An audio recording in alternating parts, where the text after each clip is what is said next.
If you want real respect, not fear, not fake smiles, not temporary approval, but genuine, lasting respect, then listen carefully, because sometimes the reason people don't respect you is hiding in what you keep allowing, tolerating, or doing.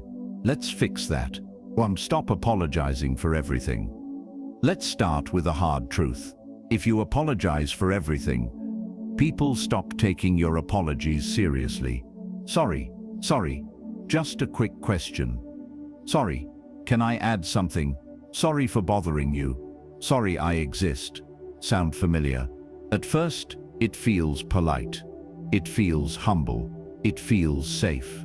But over time, constant apologizing sends a quiet message. I don't deserve space. I don't deserve to take up room.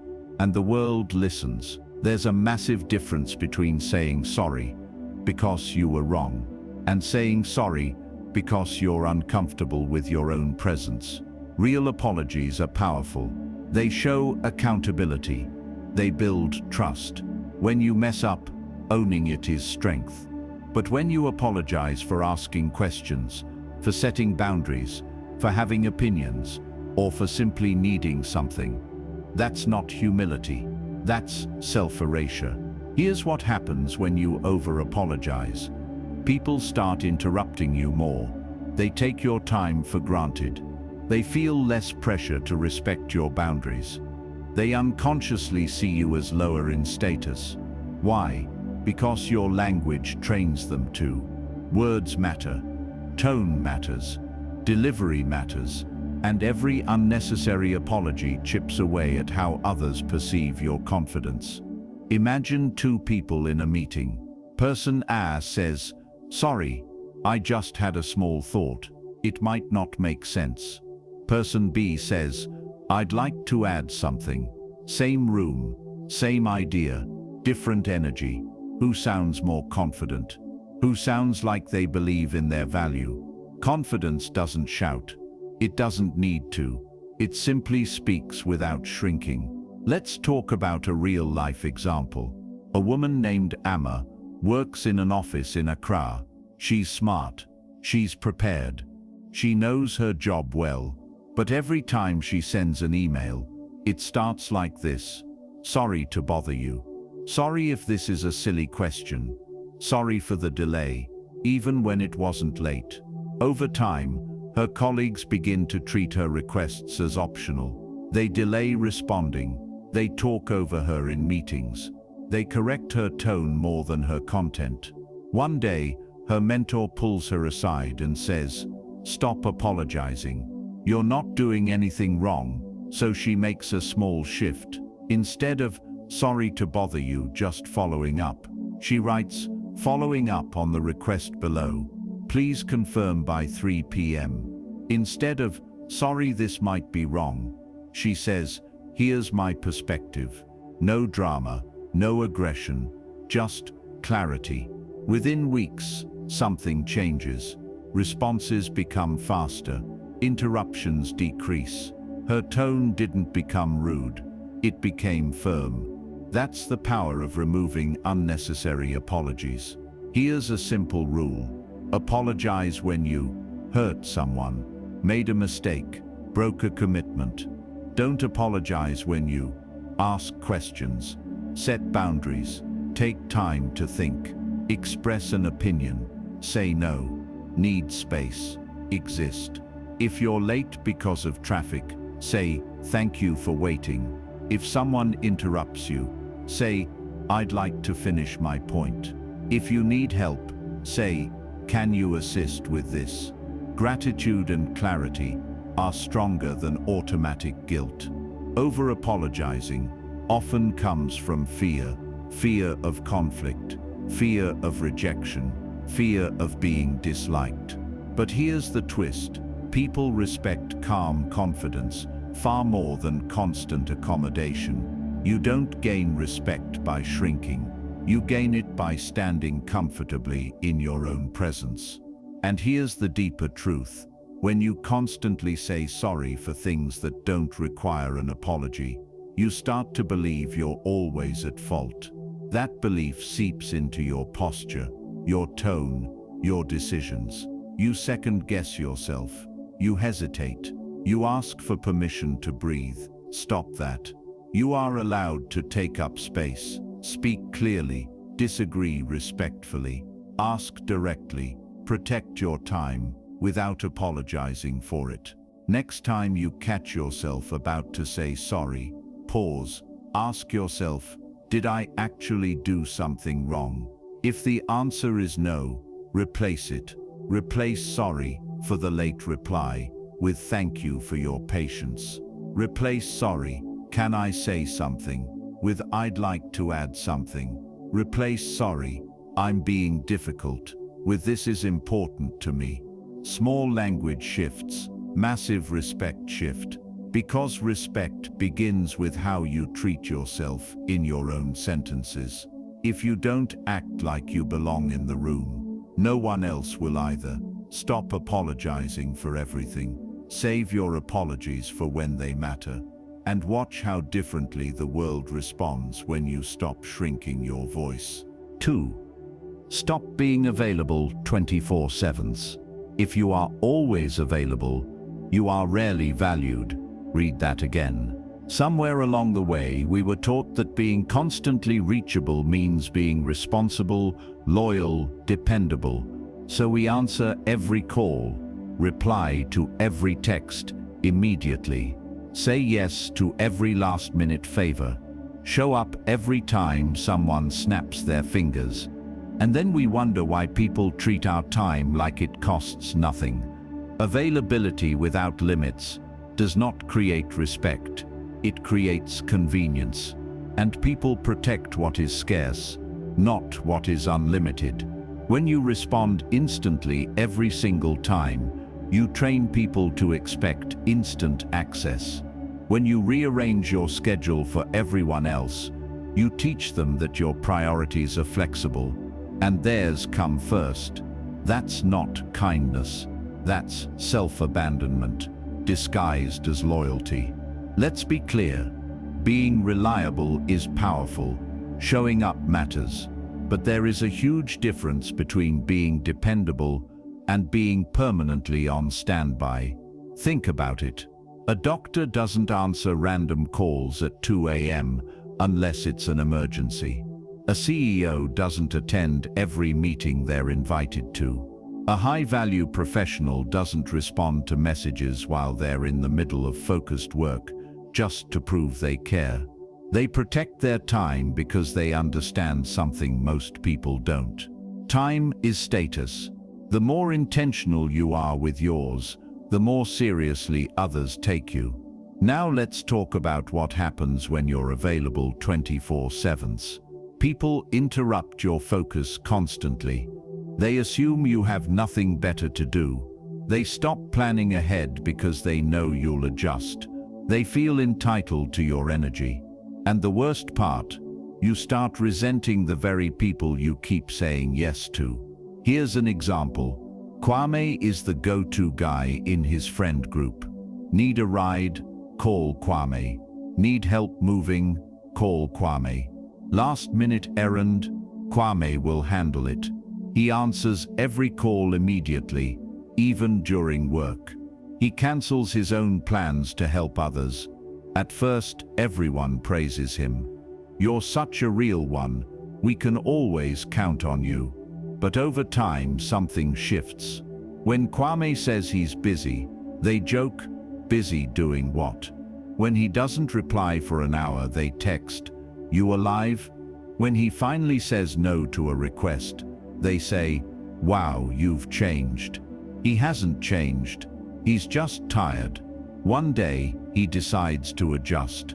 He stops answering non-urgent calls during work hours. He responds to messages in batches instead of instantly. He says, I'm not available this weekend, without giving a 10-minute explanation. He starts scheduling his own priorities first.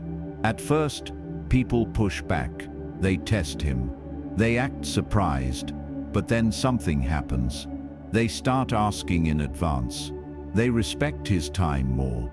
They don't assume he'll drop everything anymore. Why? Because he stopped treating his time like it was free. Being constantly available signals that you have no boundaries. And boundaries are a key ingredient of respect. Here's a powerful shift in mindset.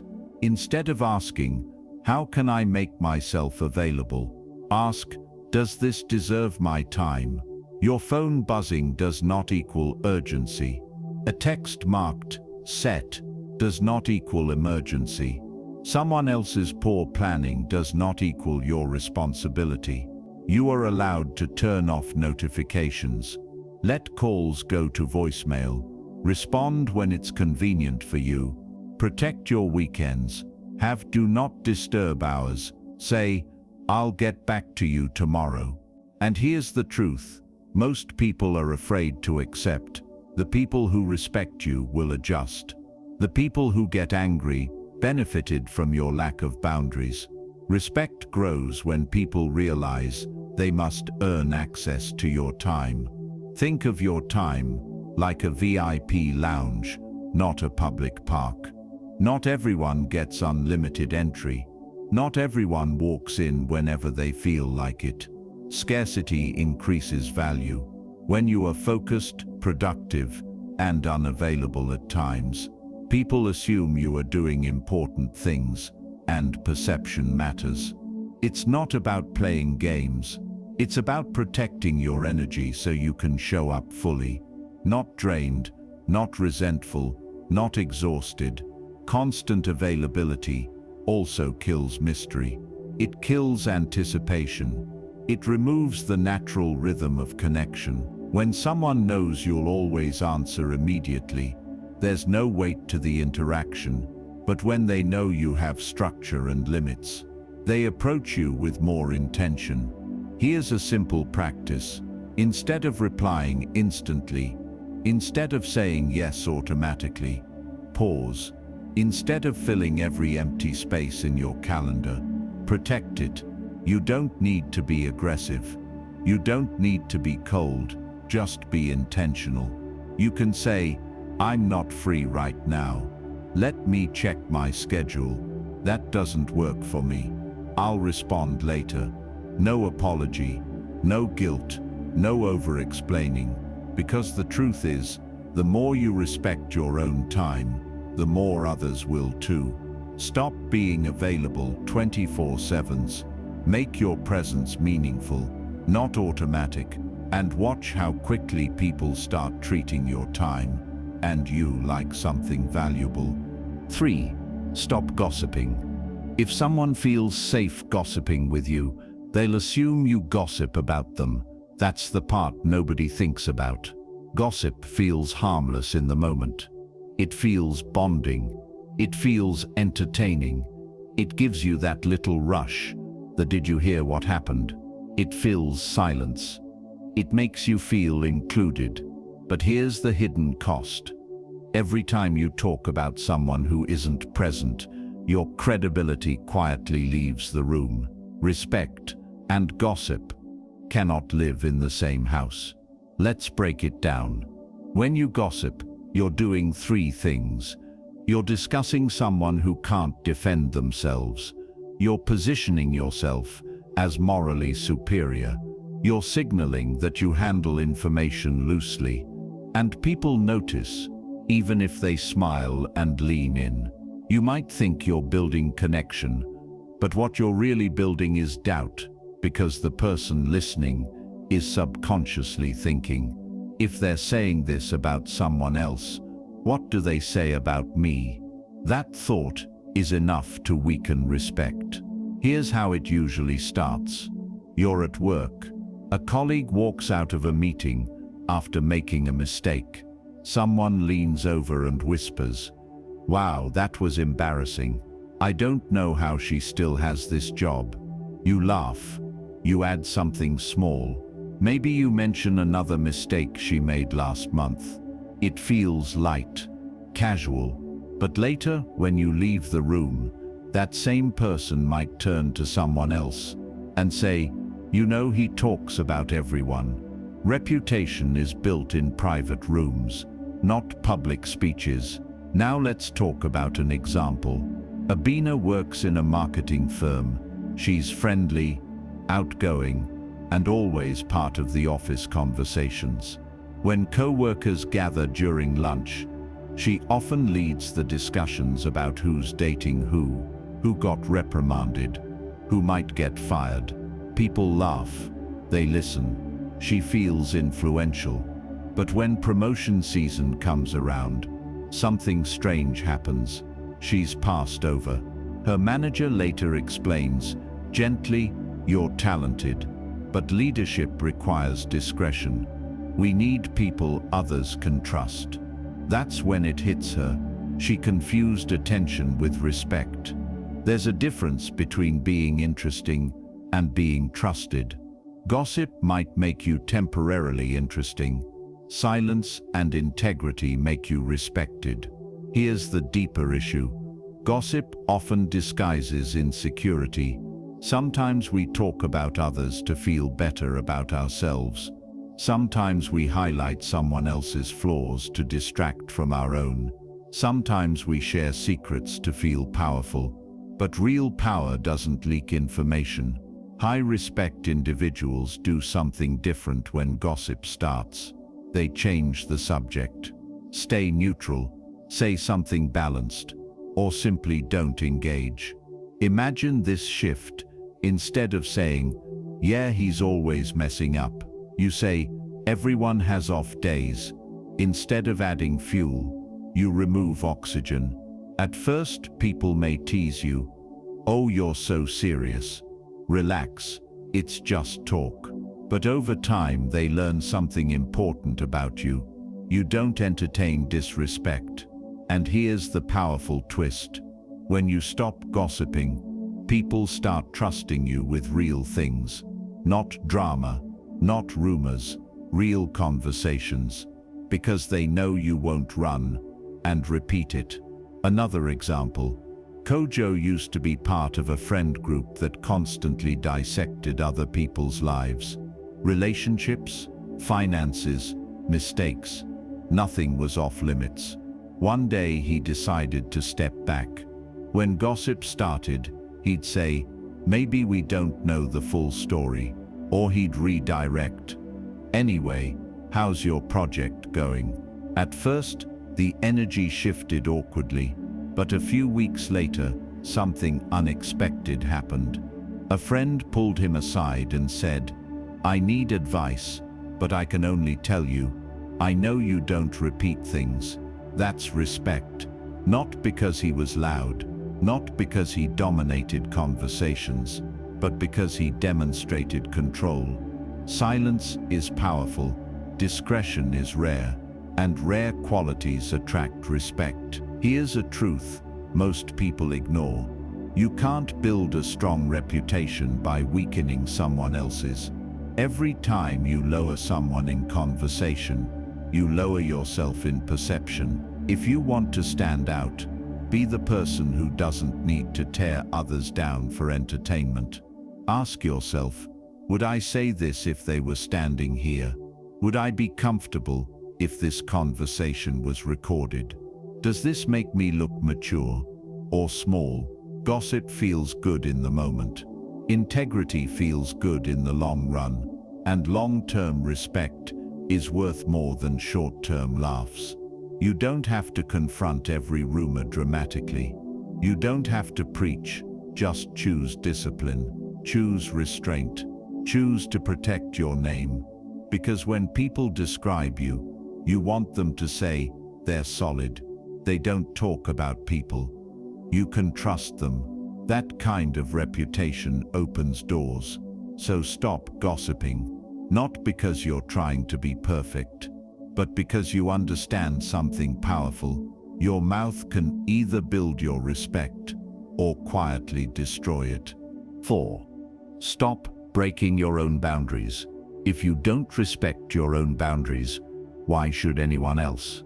This is where most people lose respect. Not because others overpower them, but because they override themselves. You say, "I don't tolerate disrespect," but when it happens, you laugh it off. You say, "I'm done being used." But when they call, you show up again. You say, "I need space." But the moment they text, you respond instantly. That's not kindness. That's self-betrayal. And every time you break your own boundary, your confidence weakens just a little more. Boundaries are not announcements. They are standards backed by action. Anyone can say, "Don't cross this line." But respect begins when people see what happens if they do. Let's be honest. Setting boundaries is uncomfortable. You risk tension. You risk pushback. You risk being called too sensitive, dramatic, or changed. But breaking your own boundaries costs more than their temporary discomfort. It costs your self-respect. Here's what happens when you don't enforce your boundaries. People test you repeatedly. They assume your words are flexible. They stop taking your limits seriously. You begin to feel powerless because deep down, you know you didn't stand on what you said. Let's talk about an example. Yor tells his friend clearly, "I don't like when you joke about my finances. It's personal." His friend laughs and says, "Relax, it's just a joke." Next week, the same joke happens again in front of others. Everyone laughs. Yor feels uncomfortable, but instead of addressing it, he smiles and changes the subject. What just happened? He taught his friend that his boundary was optional. Now the friend doesn't see it as crossing a line, because there was no consequence. Fast forward a few months. The jokes become more frequent. The tone gets sharper. Yor feels resentful, but he never reinforced his limit. The issue isn't that he set a boundary. The issue is that he didn't defend it. Now imagine a different version. When the joke happens again, Yor calmly says, "I meant what I said before. Don't joke about that." No anger, no yelling, just steady repetition. If it happens again, he removes himself from the conversation, leaves early, stops engaging. Suddenly, the friend realizes, this isn't negotiable. And here's the truth. People adjust when they see consistency. Respect grows when your words and actions match. Breaking your own boundaries often comes from fear. Fear of losing the relationship, fear of conflict, fear of being alone, fear of seeming difficult. But what's worse, losing someone who doesn't respect you, or losing respect for yourself. Boundaries are not about controlling others. They are about controlling access to you. You can't control what people say. You can't control what they try, but you can control what you allow to continue. Another example, Ekosua decides she will no longer answer work messages after 8 p.m. She announces it politely. After 8 p.m., I disconnect unless it's urgent. The first few nights, messages still come. She feels tempted to reply. She doesn't want to look uncooperative. The first time she responds anyway, she breaks her own boundary. And guess what? The late messages continue, because she showed it's flexible. But when she stops responding consistently after 8 p.m., something changes. People adjust. They send things earlier. They wait until morning. Why? Because she held the line. Boundaries don't work when they're emotional. They work when they're consistent. Here's something powerful to understand. Every time you ignore your own limit, your brain registers it. You start trusting yourself less. You become hesitant, indecisive, frustrated. But when you honor your boundaries, even when it's uncomfortable, you build internal strength. You prove to yourself, I mean what I say. And that internal alignment radiates outward. You don't have to shout. You don't have to threaten. You don't have to over-explain. Just decide. Communicate. Enforce calmly. If someone keeps arriving late, and you've said it bothers you, stop waiting endlessly. Start without them. If someone disrespects your time, shorten access. If someone constantly pushes your emotional limits, reduce exposure. Boundaries without consequences are just suggestions, and people rarely respect suggestions. Here's the mindset shift. Instead of asking, "How do I make them understand?" ask, "What action will I take?" If this continues, because your action is the real boundary, the moment you stop breaking your own rules, something powerful happens. Your posture changes, your tone strengthens, your presence becomes steady, and people feel it. They may test you once, maybe twice, but when they see you don't bend under pressure, they adjust, or they leave. Either outcome protects your peace. Stop abandoning yourself to keep others comfortable. Stop folding to avoid temporary tension. Stop breaking your own boundaries. Because true respect doesn't start with others. It starts the moment you decide your standards are not negotiable, even with yourself. 5. Stop reacting emotionally to everything. If someone can control your reactions, they control you. That's the part nobody likes to admit. Every time you explode, panic, snap back instantly, send that long emotional text, or let your mood swing based on someone else's words, you hand over power. And here's the uncomfortable truth. Some people test you just to see how easily you'll react, and predictable reactions are easy to manipulate. Now let's be clear. Having emotions is not weakness. Emotions are human. They are signals. They matter. But reacting impulsively to every trigger, that's different. Reaction is automatic. Response is intentional. Respect lives in the pause. Imagine someone criticizes you in front of others. If you instantly fire back with sarcasm, raise your voice, or storm off, what happens? Even if you're right, the attention shifts from what they said to how you behaved. Emotional reactions make you look unstable, even when your point is valid. Calm responses make you look powerful, even when the situation is tense. Here's how this plays out in real life. If Yufa works in a competitive environment, one day during a meeting, her colleague says, "I don't think that idea is realistic." If Yufa feels attacked, her chest tightens. She cuts him off mid-sentence. "Oh, so now you're the expert. At least I actually contribute ideas." The room goes silent. The energy shifts.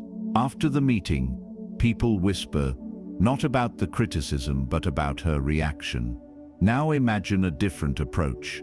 Same comment, same room. If Yufa pauses, takes a breath, then says calmly, "Can you explain what part feels unrealistic?" Suddenly, the power dynamic changes. She looks composed, mature, in control. Even if the colleague was trying to provoke her, he loses momentum because she didn't feed it. That's emotional discipline.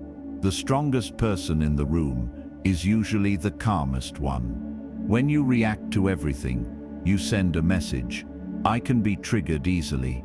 And once people know your triggers, some will press them deliberately. Not because they hate you, but because it gives them leverage. Here's another example. Kwesi posts something online. Someone leaves a negative comment. Instead of ignoring it, he writes a long defensive reply. Then another, then another. Now it's a public back and forth. What started as one small comment becomes a spectacle. The critic got attention. Kwesi lost peace. Silence would have preserved dignity. Reaction gave the moment more life than it deserved. Not every comment deserves your energy. Not every misunderstanding requires correction. Not every slight needs retaliation.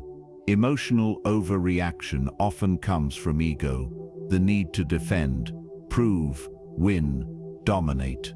But respect doesn't come from winning every exchange. It comes from choosing which battles deserve you.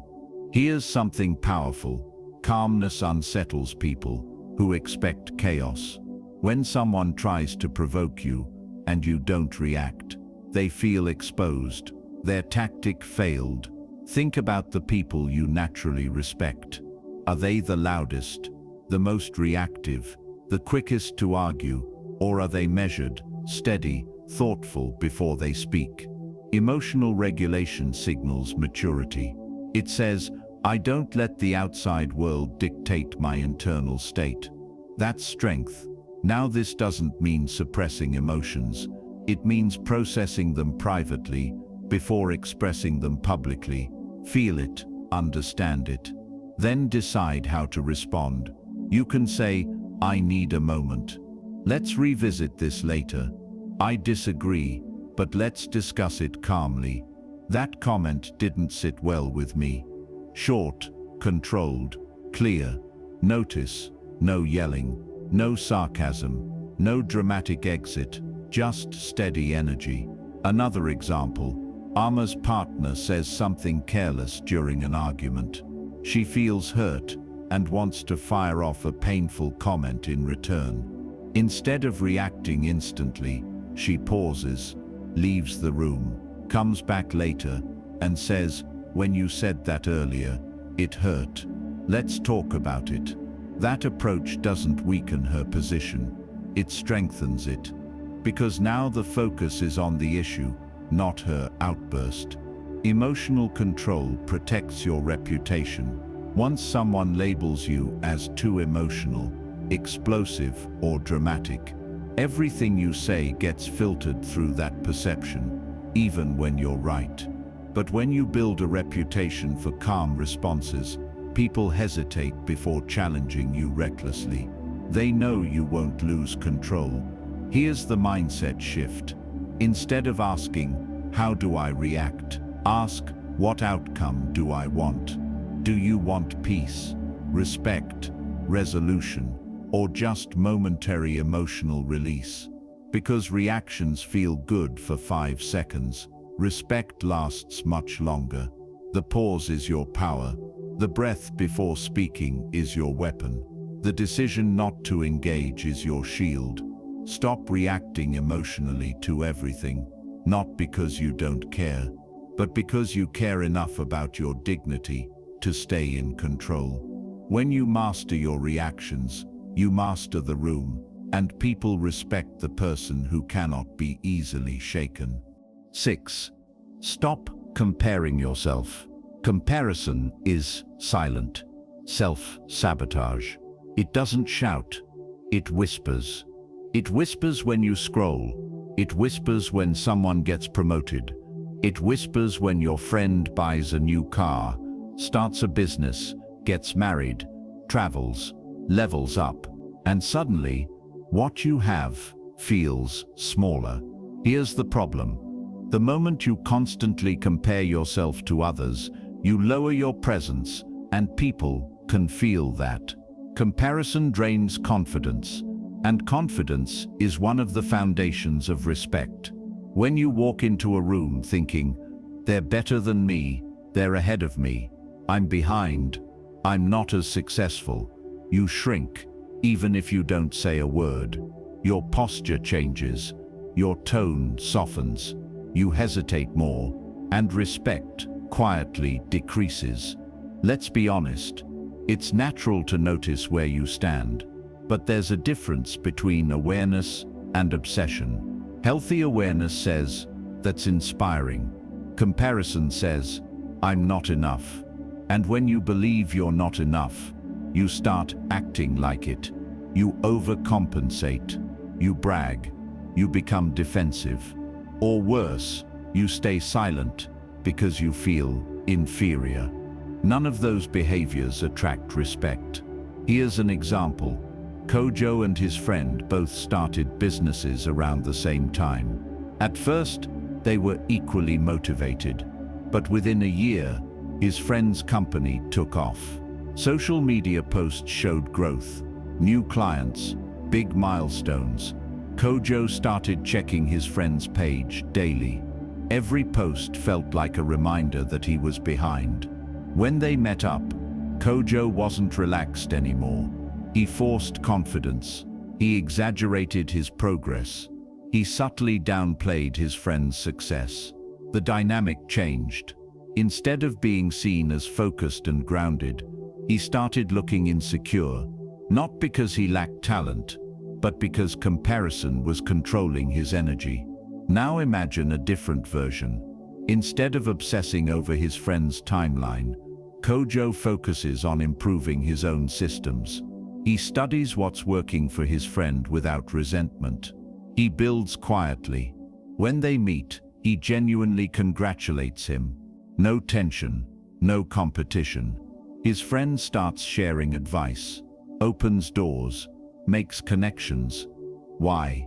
Because confident people respect other confident people. Insecure comparison creates competition. Secure ambition creates collaboration. Here's something powerful. You are comparing your behind the scenes to someone else's highlight reel. You see your doubts, your slow days, your mistakes. You only see their wins. That's not a fair comparison. And even if it were, everyone moves at a different pace, different starting points, different opportunities, different responsibilities, different struggles you can't see. Respect grows when you focus on mastery, not measurement.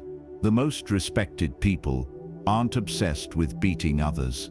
They're obsessed with improving themselves. Think about athletes. The truly elite ones don't wake up thinking, how do I destroy everyone else? They think, how do I improve my performance? When you constantly compare yourself, you turn life into a scoreboard, and scoreboards create anxiety. But when you compete with who you were yesterday, you build quiet confidence. Another example, Emma works in a corporate office. A new employee joins, confident, articulate, stylish. Within weeks, everyone seems impressed. Emma starts doubting herself. She second-guesses her emails. She starts dressing differently. She tries to mimic the new employee's communication style. Instead of strengthening her own strengths, she abandons them. Her performance dips, not because she lacks ability, but because she stopped trusting herself. Eventually, she shifts her focus. She lists her own skills. She leans into what makes her effective. She stops monitoring the other employee and starts tracking her own progress. Her energy stabilizes. Her work improves. Her presence becomes grounded again. And something interesting happens. The comparison fades, and mutual respect grows. Because confidence is magnetic. Comparison often shows up as social media, envy, salary comparison, relationship comparison, body comparison, achievement comparison. But here's the reality. There will always be someone ahead of you.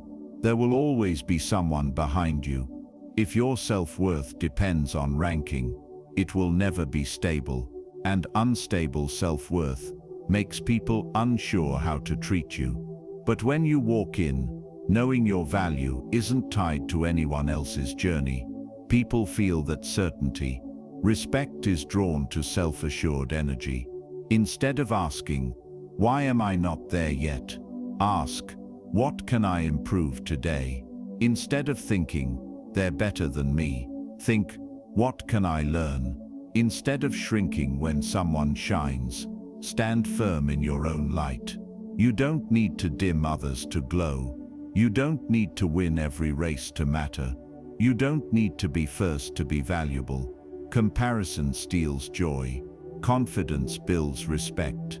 And confidence is built by keeping your eyes on your own path.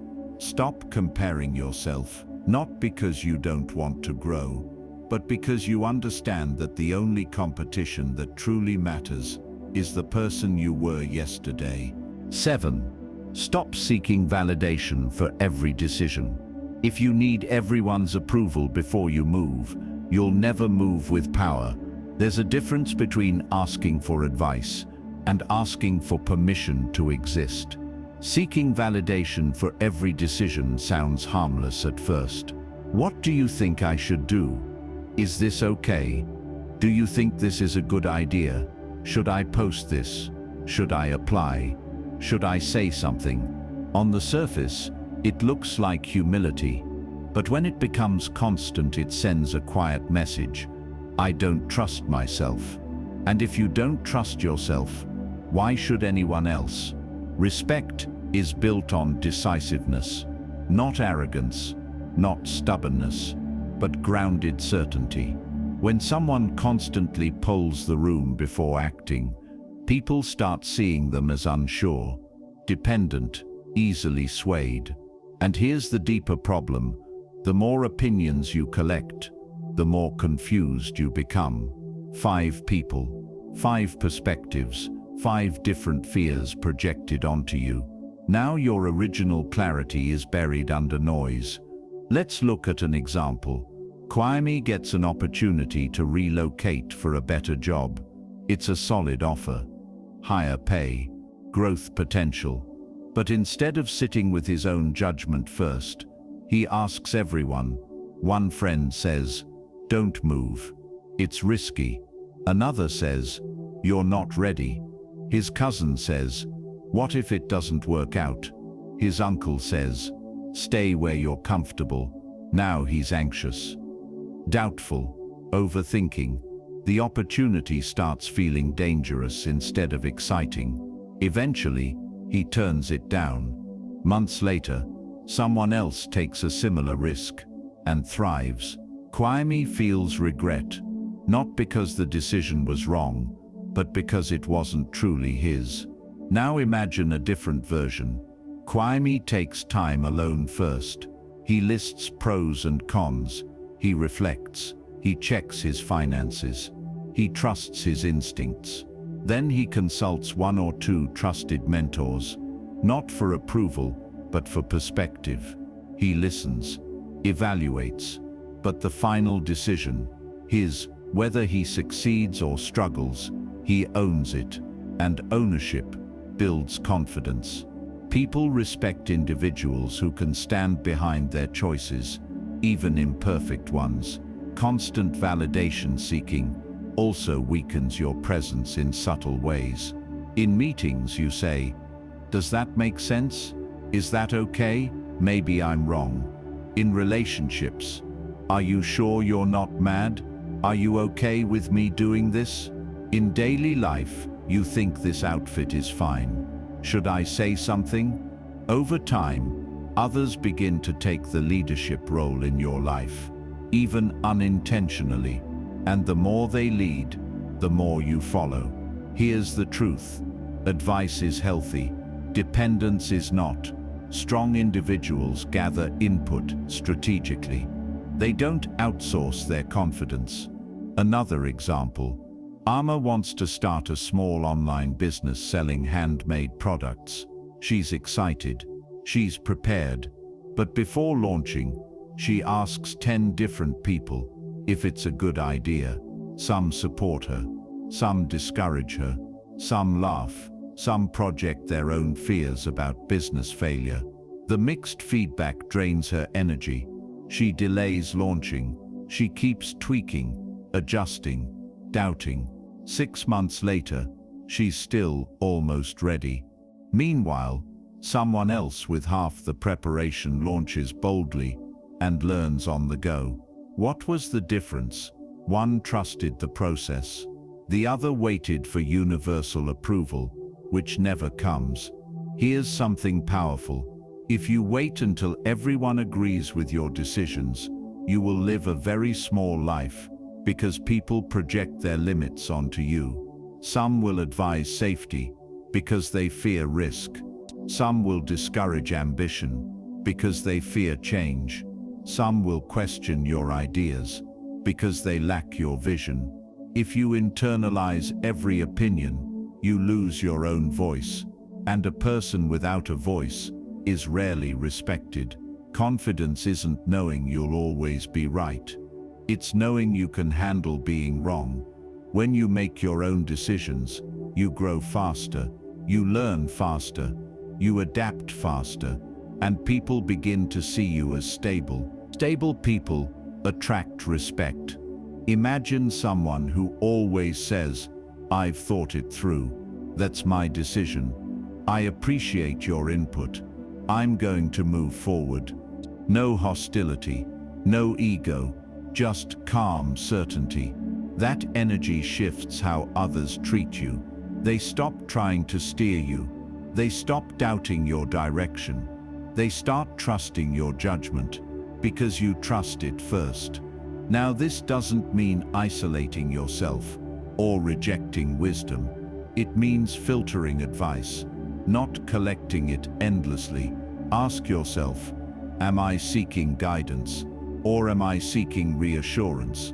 Because I'm afraid to stand alone. Fear of making mistakes often fuels validation seeking. But mistakes are part of growth. You don't build respect by avoiding every error. You build it by handling outcomes with maturity. When you stop asking for permission to live your life, something changes inside you. You feel stronger, more grounded, more decisive, and others notice. Stop seeking validation for every decision, not because you know everything, but because you are willing to trust yourself enough to choose. Respect follows those who can stand on their own choices. And the moment you start trusting your own judgment, the world starts trusting it too. 8. Stop being inconsistent. Inconsistency kills respect faster than failure ever will. You can make mistakes and still be respected. You can struggle and still be respected. But if people can't predict who you'll be tomorrow, they'll never fully trust who you are today. One day you're disciplined. Next week you disappear. One day you set a boundary. Next week you ignore it. One day you're motivated and focused. Next month you quit halfway. That emotional and behavioral roller coaster makes people unsure how to deal with you, and uncertainty weakens respect. Consistency is not about perfection. It's about reliability. When your words, mood, effort, and standards constantly change, people stop taking you seriously. They start thinking, let's see how long this lasts. They're probably just in a phase. They'll change their mind. That quiet doubt damages your reputation. Let's look at an example. Kojo decides he's going to start waking up early, working out, and building his side business. For 2 weeks, he's disciplined. He posts about it, talks about it, motivates others, then he disappears. He stops waking up early, stops posting, stops building. A month later, he announces another big goal. Now people nod politely, but inside they're skeptical. Not because he lacks talent, not because he isn't capable, but because his pattern says, temporary. Now imagine a different version. Kojo doesn't announce anything. He simply works. He wakes up early, consistently. Not perfectly, but consistently. He builds slowly. Even when motivation dips, he continues. 6 months later, results speak. People respect him, not because he talks big, but because he follows through. Consistency builds credibility, and credibility builds respect. Inconsistency also shows up emotionally. One day you're warm and supportive. Next day you're cold and distant. One day you say, I don't tolerate disrespect. Next day you laugh at the same behavior. That emotional unpredictability confuses people. They start walking on eggshells, or worse, they stop valuing your reactions. If you're angry about everything today, but silent tomorrow, your anger loses weight. When you're consistent, your reactions mean something. If you calmly address disrespect every time it happens, people learn quickly. If you enforce your boundaries steadily, people adjust. But if you enforce them randomly, they gamble. Consistency is quiet power. Think about leaders you respect. They may not be perfect. They may not always succeed, but they show up the same way repeatedly.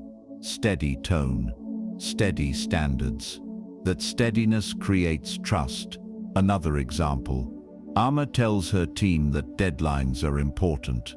The first time someone submits work late, she ignores it.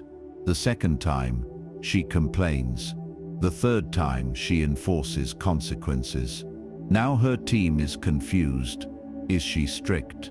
Is she flexible? Does she care or not? Her inconsistency creates chaos.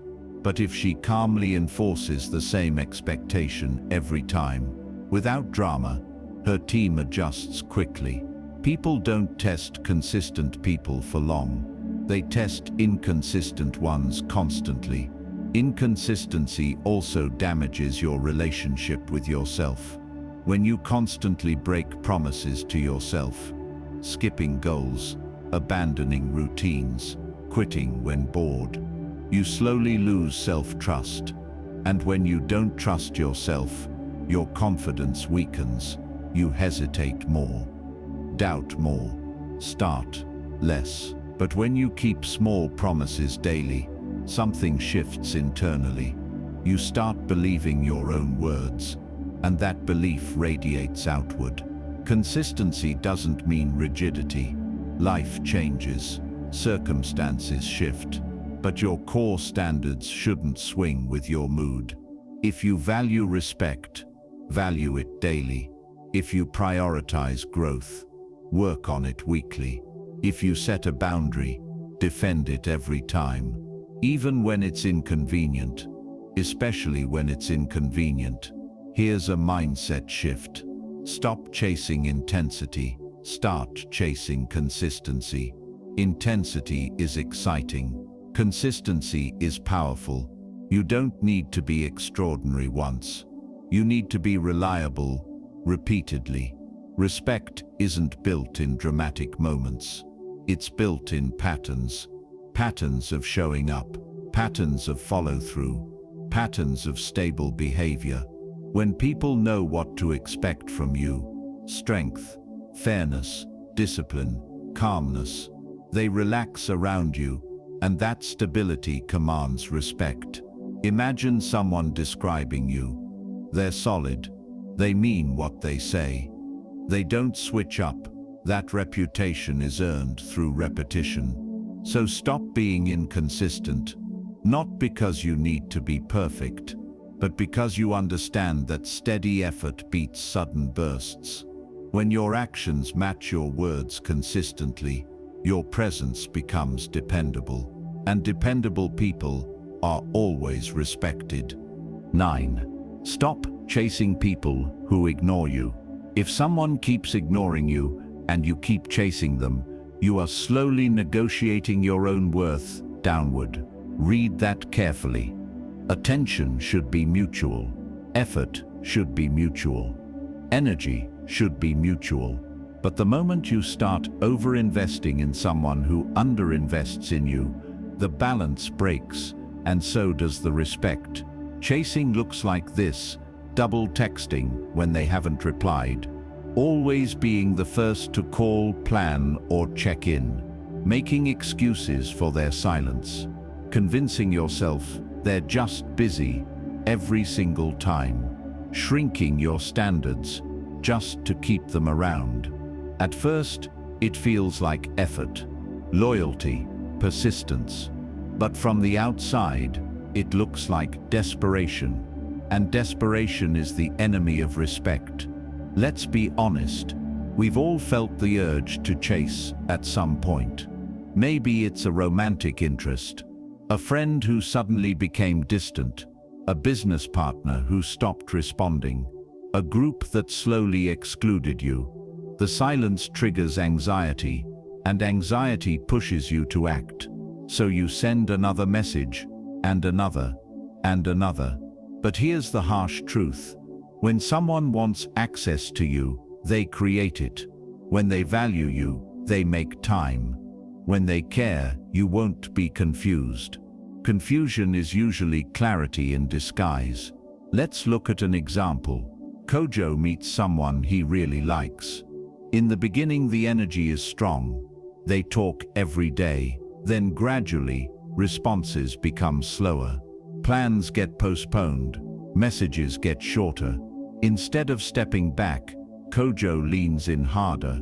He sends good morning texts every day. He suggests multiple plans. He asks, "Did I do something wrong?" He overanalyzes every reply. The more distant the person becomes, the more effort he puts in. What happens? The other person starts valuing him less, not because he's not worthy, but because he's showing that he will stay regardless of treatment. Chasing signals this message: no matter how little you give, I'll still be here. That removes urgency. It removes mystery. It removes balance. Now imagine a different approach. When responses slow down, Kojo mirrors the energy. He doesn't become rude. He doesn't play games. He simply stops overextending. If they take a day to reply, he replies when convenient. If they cancel plans, he doesn't beg to reschedule immediately. If effort drops, he steps back. Suddenly, something shifts. Either the person re-engages because they realize access isn't automatic, or they drift away completely. Both outcomes are wins, because chasing someone who ignores you only drains your dignity. Another example: Ama is part of a friend group that constantly meets without inviting her. She sees the pictures online. She feels hurt. Instead of confronting it or stepping back, she keeps trying harder. She buys gifts. She organizes events. She checks in constantly. The group enjoys her effort, but they don't increase theirs. Eventually, she feels exhausted and unappreciated. Then one day, she stops initiating, stops overgiving, stops chasing inclusion. Two things happen. Some members reach out because they notice her absence. Others don't, revealing where she truly stands. Clarity replaces confusion, and clarity restores self-respect. Here's something powerful to understand. The more you chase someone who ignores you, the more you subconsciously communicate that you believe they are above you. You elevate them. You minimize yourself. Respect requires emotional equality. When effort is one-sided, the dynamic becomes unbalanced. And unbalanced dynamics rarely produce mutual respect. This doesn't mean you never try. It doesn't mean you never reach out first. It means you don't force connection where there is no reciprocity. Effort once, healthy; effort twice, fair; effort constantly, with nothing in return. Self-abandonment. Sometimes people ignore you because they're distracted. Sometimes because they're overwhelmed. And sometimes because they're simply not interested. In any case, chasing won't change the outcome. Presence is attractive. Desperation is not. Silence can be powerful. When you stop flooding someone with attention, they have space to either step forward or step out. And both are better than staying stuck in uncertainty. Ask yourself, why am I fighting for attention from someone who isn't fighting to keep me? That question alone can shift your mindset. Here's the truth. The right people won't make you beg for consistency. The right opportunities won't require you to shrink. The right connections won't leave you guessing. When you stop chasing, you regain power. You redirect energy back to yourself. You invest in people who reciprocate. You strengthen your standards. And the most interesting part: sometimes when you stop chasing, people start pursuing. Not because you manipulated them, but because you removed easy access. Scarcity creates value. Distance creates perspective. Silence reveals priorities. Stop chasing people who ignore you. Not because you don't care, but because you care enough about yourself to refuse crumbs. You are not an option to be picked up when convenient. You are a presence to be valued consistently. And the moment you stop running after those who walk away, you start attracting those who are willing to walk beside you. 10. Stop fearing being disliked. If you live your life trying to make sure no one dislikes you, you will slowly disappear. That sounds dramatic, but it's true. The fear of being disliked is one of the biggest reasons people lose respect. Not because they're bad, not because they lack skill, but because they shapeshift to fit every room. They soften opinions. They avoid disagreement. They laugh when they're uncomfortable. They say yes when they mean no. They agree publicly and complain privately, all to avoid one thing: disapproval. But here's the truth. Most people learn too late. You can be liked by everyone and respected by no one. When you constantly adjust yourself to avoid conflict or rejection, people sense it. They may enjoy your compliance. They may benefit from your flexibility. But deep down, they know you bend easily. And people rarely respect what bends under light pressure. Let's break it down. Why do we fear being disliked? Because rejection feels personal. Because we want belonging. Because we don't want to be judged. But here's the part we forget. Being disliked doesn't automatically mean you did something wrong. Sometimes it simply means you set a boundary. Sometimes it means you said no. Sometimes it means you refused to participate in something unhealthy. Sometimes it means you stood firm in your opinion. And firmness makes insecure people uncomfortable. Let's look at an example. Emma works in a team where everyone stays late. Not because it's required, but because it's expected. She decides she will leave at her official closing time, unless there's urgent work. The first week, a co-worker jokes, "Oh, look who's rushing home again." She laughs nervously. The second week, the same comment comes. This time she smiles and says calmly, "I value my time outside work." The room gets quiet. A few co-workers whisper that she's changed. One person calls her too rigid. For a moment she feels the pressure to go back to staying late just to blend in. But she doesn't. A month later, something interesting happens. A few colleagues start leaving on time too. The teasing stops. Was she disliked for a moment? Maybe. Was she respected? Absolutely. Because respect grows when people realize you're willing to stand alone. Now imagine if she had given in every time just to avoid those small comments. She would have remained liked, but internally frustrated. Fear of being disliked often makes you avoid difficult conversations. Suppress your true opinions. Stay in unhealthy relationships. Accept disrespect quietly. Overextend yourself constantly, and over time you start resenting the very people you tried so hard to please. Here's another example. Kwame is known as the nice guy. He never disagrees, never challenges anyone, always agrees in meetings, always says yes to favors. People describe him as friendly, easygoing, but when leadership roles open up, he's overlooked. Because leadership requires the ability to make unpopular decisions. If you can't tolerate being disliked occasionally, you can't lead effectively. You cannot set standards and be universally loved at the same time. This doesn't mean you should be rude or arrogant. There's a difference between being disrespectful and being direct. You can say, "I disagree. That doesn't work for me. I see it differently. I won't be able to do that." Calmly, clearly, without hostility. Some people will admire you. Some will distance themselves. That's normal. Here's something powerful to understand. When you fear being disliked, you give other people control over your identity. You start asking, what will they think? Will this upset them? Will they still like me? Instead of asking, is this aligned with my values? Is this healthy for me? Is this the right decision?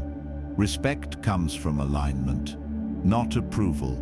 And here's the reality. No matter how kind, generous, intelligent, or careful you are, someone will still dislike you. You could give everything, sacrifice constantly, agree always, and someone would still criticize. So if dislike is inevitable, why build your life around avoiding it? The most respected people understand something simple. It's better to be respected by many and disliked by a few than liked by many and respected by none. When you stop fearing being disliked, you move differently. You speak with clarity. You walk away from situations that drain you. You enforce boundaries without apology. You stop explaining yourself endlessly. And ironically, when you stop trying so hard to be liked, you often become more attractive because authenticity is magnetic. People trust those who are comfortable in their own skin. Comfort in your own skin means you can handle criticism without collapsing. It means you can tolerate discomfort without retreating. Dislike doesn't destroy you. Pretending to be someone you're not does.